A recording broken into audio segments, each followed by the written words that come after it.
जो बड़ी मुश्किल से पढ़ता है, अपने घर में बूढ़े माँ बाप को भूखे मार के पढ़ता है और उसके बाद परीक्षा के लिए जाता है, रोता हुआ घर लौटता है। क्या दुख नहीं होता है? हम लोगों के मन में कोई रहम नहीं है कि आखिर उस बच्चे का क्या होगा जो अपनी बड़ी पीड़ा के साथ पढ़ रहा है। इन सारे पैसे वाले लोगों के पास में आपने सारी सरकारी नौकरियों को भेज दिया। मैं बहुत कड़वा सच बोल रहा हूँ।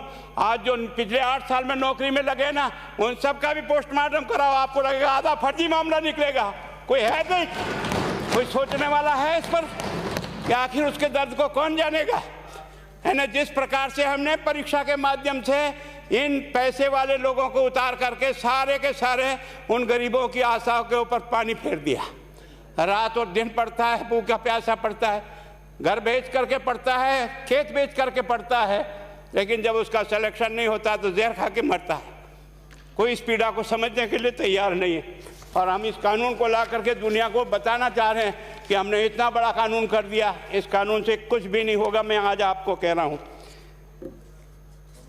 ये जो आपने नए प्रावधान जोड़े हैं, मैं सोचता हूँ कि मुझे कुछ बोलने की इच्छा नहीं, मुझे बहुत दुख है इस बात का। क्या होगा ये?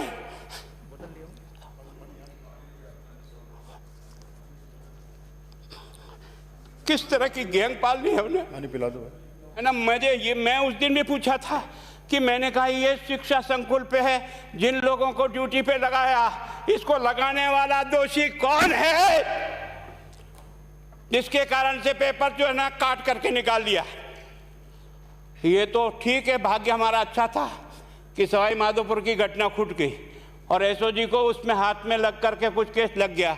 अगर वो केस नहीं लगता तो आज आपकी सारी नौकरी पर इन सब बड़े बड़े दलालों के स्कूल में पढ़ने वाले बच्चे होते और मेरा गरीब का बच्चा अपना घर लौट के जाता।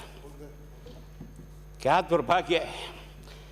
और इस कारण से केवल इसके लिए खुश मत हो जाओ कि हमने कानून बहुत सख्त बना दिया इसलिए अपराधी रुक जाएगा। नहीं, सिस्टम को बदलना होगा, ये परीक्षा का सिस्टम चेंज करना होगा। मैं सोचता हूँ कि क्या हम इतने अक्लमंद बैठे हैं, क्या इस व्यवस्था को चेंज नहीं कर सकते? क्या एक ही पेपर सारे राजस्थान में 20 लाख बच्चों को दिया जाए? क्या इसका कोई ऑल्टरनेट नहीं हो सकता?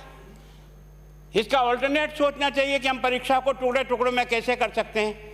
जिले के अनुसार पेपर नहीं, एक नहीं हम 25 पेपर बना सकते हैं।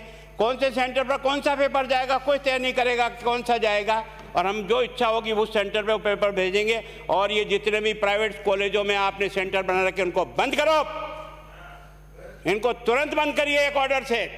जितने भी सरकारी विद्यालय है और सरकारी नौकर ही एग्जामिनर बनेगा और एग्जामिनेशन करेगा, तब तो आप इसको बचा पाओगे।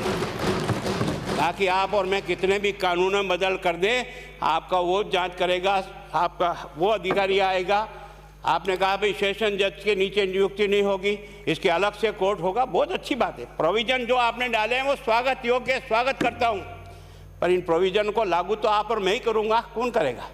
जब हम ही ठीक नहीं है तो इन प्रोविजन क्या रोएंगे अंदर बैठे बैठे? जब तक हमारा दिल और दिमाग ठीक नहीं होगा ना, इस बीमारी का इलाज नहीं होगा। हमने शिक्षा के मंदिर को भ्रष्टाचार की भट्टी में जलाकर खाक कर दिया।